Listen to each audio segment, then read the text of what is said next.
Hello everyone, আজকে হলো active এবং প্যাসিভ ভয়েসের ডে 3। অর্থাৎ আজকের সেশনে আমরা শিখে নেব ইয়েস নো কোশ্চেন বা ডব্লিউএস কোশ্চেন যদি থাকে অ্যাক্টিভ ভয়েসে, সেগুলো প্যাসিভ ভয়েসে কি করে করতে হয় এবং খুবই খুবই সহজ পদ্ধতিতে শিখবো যাতে আপনাদের আর কোনোদিন ভুল না হয়। দেখুন, মুখস্থ নয়, এমন ভাবে শিখবেন যাতে আপনারা নিজেরাই করতে পারেন আর ভুলে না যান কোনোদিনও। দেখুন, এখানে একটা সেন্টেন্স আমি লিখলাম, একটা কোয়েশ্চেন, ইয়েস নো কোয়েশ্চেন দিয়ে শুরু করি। Do you see the dog? Yes no question আপনারা জানেন, তবু একবার বলছি। ইয়েস নো কোয়েশ্চেন সেই কোয়েশ্চেন গুলোকে বলা হয় যার উত্তর হ্যাঁ অথবা নাতে দেওয়া যায়। যেমন এখানে বললাম, do you see the dog? তুমি কি কুকুর দেখো? তাহলে এখানে উত্তরটা হ্যাঁ অথবা নাতে হতে পারে। দেখি হলে ইয়েস এবং না দেখলে কি নো। এবং ডব্লিউএইচ কোয়েশ্চেন কোনগুলো? যে কোয়েশ্চেন গুলো ইংলিশে সাধারণত ডব্লিউএইচ ওয়ার্ড দিয়ে শুরু হয় এবং উত্তরে শুধু হ্যাঁ অথবা না বললে হবে না, উত্তরে তার পরিপ্রেক্ষিতে আমাদের কিছু বলতে হবে, সেগুলোকে বলা হবে ডব্লিউএইচ কোয়েশ্চেন। তাহলে এই সেন্টেন্সটিকে আমরা যদি প্যাসিভে করতে যাই তাহলে কিভাবে করব? দেখুন, এখানে do you see the dog? তুমি কি কুকুর দেখো? তাহলে এখানে সাবজেক্টটা কে বলুন তো? সাবজেক্ট হচ্ছে ইউ, এটা হচ্ছে সাবজেক্ট। এবং অবজেক্টটা কে বলুন তো? অবজেক্টটা হচ্ছে দ্য ডগ। তাহলে এই ধরনের কোয়েশ্চেন যখন আসবে তখন অবজেক্টটাকে প্রথমে আনতে হবে। এবং আমরা এর আগে সেশনে যখন করেছিলাম প্রেজেন্টে, তখন দেখেছিলাম ডু, ডিড বা ডাজ যাই থাকুক না কেন, যখন প্যাসিভ করব তখন অ্যাম, ইজ, আর অথবা ওয়াজ, ওয়ার এইগুলো করতে হবে, তাই না? এগুলো আনতে হবে। তাহলে যদি আমরা কোয়েশ্চেন করি তাহলে হেল্পিং ভার্বটা অলওয়েজ আগে আনতে হয়। তাহলে দ্য ডগ যদি অবজেক্ট হয় তাহলে কি হবে? তারপরে নিশ্চয়ই ডু, ডিড কিংবা ডাজ হবে না? কি হবে? এটা প্রেজেন্টে আছে, ইজ হবে, অ্যাম হবে অথবা আর হবে। যেহেতু এটা সিঙ্গুলার নাম্বার সেই কারণে ইজ তাহলে আমরা আগে লিখে নিলাম ইজ। এরপরে অবজেক্টটা সাবজেক্ট হয়ে যাবে, the dog is the dog. এরপরে কি আসবে? ভার্ব আসবে এবং সি এর থেকে থার্ড ফর্ম হয়ে যাবে seen. Is the dog seen by লিখতে হবে। এরপরে ভার্বের পরে বাই আসবে। বাই কার দ্বারা? তোমার দ্বারা, by you. Is the dog seen by you. এবার দেখুন, এটাকে আরো সোজা, আরো সহজ সরল ভাবে আমরা করতে পারি। এটা যদি কঠিন মনে হয়, যদি এই পদ্ধতিটা কঠিন মনে হয়, সরাসরি এইভাবে প্যাসিভে করতে যদি আপনাদের অসুবিধা হয়, তাহলে এই যে এই সেন্টেন্সটা আছে, কোয়েশ্চেনে আছে, এটাকে আমাদের আগে স্টেটমেন্টে নিয়ে আসতে হবে। Do you see the dog? আমি এখানে ধরে নিই যে এটা এরকম থাকলো, ইউ সি দ্য ডগ। এটা আমরা স্টেটমেন্ট ধরে নিলাম, স্টেটমেন্ট। এবার এটাকে প্যাসিভে করতে কোনো অসুবিধা হবে না, আপনারা শিখেছেন। তাহলে ডগটিকে আমাদের আগে আনতে হবে, দ্য ডগ। এরপরে হেল্পিং ভার্ব আনতে হবে, is the dog is. Seen third form বসবে ভার্বে, বাই ইউ। এবার দেখুন, এটা হচ্ছে স্টেটমেন্ট হলো অ্যাফার্মেটিভ সেন্টেন্সের, এটা হচ্ছে প্যাসিভ হলো। এবার এটা থেকে আমরা যদি কোয়েশ্চেন করতে যাই তাহলে কি হবে? এই যে হেল্পিং ভার্বটা আছে সেটা আমরা সামনে যদি নিয়ে আসি তাহলেই হয়ে যাবে। Is the dog seen by you? question mark. Is the dog seen by you? দেখুন, is the dog seen by you? Is the dog seen by you? Is the dog seen by you? একই, তাই না? এটা তাহলে গেল কি present টেন্সে। এটা যদি ডিড হতো, ডু না হয়ে যদি ডিড হতো তাহলে কি হতো? এই যে ইজ আছে এর পরিবর্তে আমরা কি লিখতাম? ওয়াজ লিখতাম। Was the dog seen by you? Was the dog seen by you? এবার এখানে আমরা ফিউচারটা শিখে নিই। ফিউচারে যদি এরকম হতো তাহলে এটা কি হতো? উইল হতো, তাই না?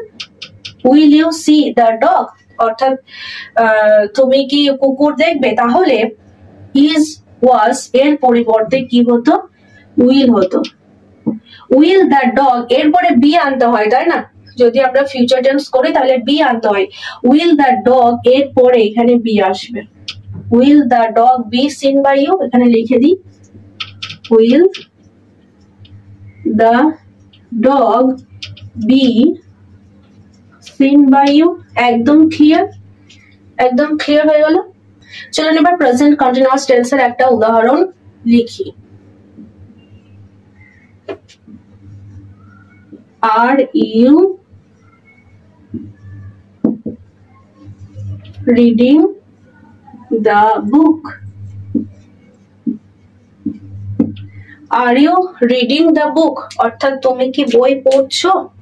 আর ইউ রিডিং দ্য বুক, এটাকে আর আমরা ট্রান্সফার করলাম না অ্যাসার্টিভ সেন্টেন্স বা স্টেটমেন্টে, সরাসরি আমরা শিখে নিই, কারণ পরীক্ষার সময় অত টাইম পাওয়া যাবে না, বা আমরা যখন কথা বলবো ওরকম করে ট্রান্সফার করব, আবার কোয়েশ্চেনে নিয়ে আসবো, ওরকম অত কথা বলার সময় টাইম পাওয়া যায় না, সেই কারণে এইভাবে আমাদের প্র্যাকটিস করতে হবে। Are you reading the book, তাহলে এখানে দেখুন ইউটা সাবজেক্ট এবং দ্য বুকটা যেহেতু অবজেক্ট, দ্য বুক আমাদের আগে আনতে হবে, তাহলে এখানে আর আছে, এখানে ইউ বলে আর আছে, তাই না, হেল্পিং ভার্বটা।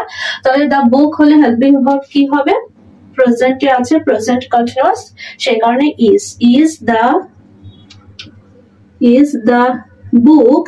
এবার দেখুন ধরুন এখানে ইজটা নেই, দ্য বুক তারপরে ইজ হলো, এরপরে কি আনতে হয়, কন্টিনিউয়াস টেন্স হলে বিং আনতে হয়, তাহলে বিংটা এখানে লিখবো।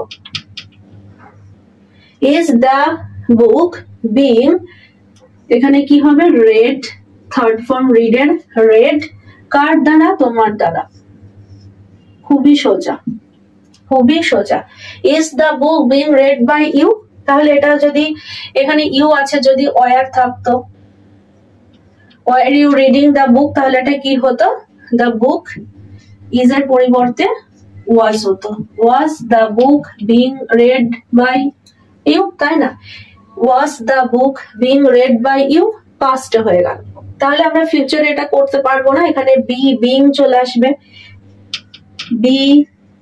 বিং চলে আসবে, যেটা পাশাপাশি বসবে না, ফিউচারে করতে পারবো না। চলো তাহলে পারফেক্ট টেন্সে কিছু উদাহরণ দেখে নিই।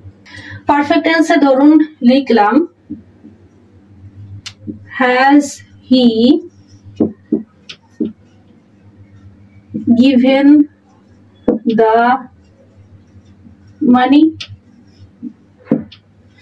has he given the money, এটা হচ্ছে পারফেক্ট টেন্স, তাই না, প্রেজেন্ট পারফেক্ট। তাহলে হ্যাজ আছে, এটা সাবজেক্ট, এটা verb, the money object. the money যদি আমরা এখানে লিখে নিই the money, এরপরে কি আসবে, হ্যাজ আসবে, তাহলে হ্যাজটাকে আমরা আগে লিখে নিলাম, হ্যাজ দ্য মানি, এরপরে কি হয়, বিন হয়, বিন, এটা যেহেতু পারফেক্ট টেন্স সেই কারণে গিভেন থার্ড ফর্মে দেওয়া আছে, গিভেন বাই, হিটা কি হয়ে যাবে, object, him, him, sorry, has the money been given by him, has the money been given by him, এটা যদি হ্যাজ না হয়ে হ্যাড হতো তাহলে হ্যাজ এর পরিবর্তে এখানে আমরা হ্যাড লিখে দিতাম, had the money been given by him. এবার দেখুন এটা যদি আমরা ফিউচার টেন্সে করতাম তাহলে হ্যাজ আছে, এখানে কি হতো, উইল হতো, উইল, উইল তারপরে হি, এখানে হতো কি, have, will he have given the money, তাহলে এটা কি হবে, এটাকে যদি আমরা প্যাসিভ করি, হ্যাজ এর পরিবর্তে হবে কি, উইল, উইল দ্য মানি, এরপরে কি হবে, হ্যাভ হবে, হ্যাভ বিন একসাথে হবে, have been given by him, given by him, will the money have been given by him, will the money have been given by him। চলুন এবার WH word যদি থাকে, WH কোশ্চেন যদি থাকে তাহলে কি করে প্যাসিভে করতে হয় সেটা শিখে নিই। ধরুন এখানে লিখলাম who writes it, who writes it অর্থাৎ এটিকে লেখে, এটাকে লেখে।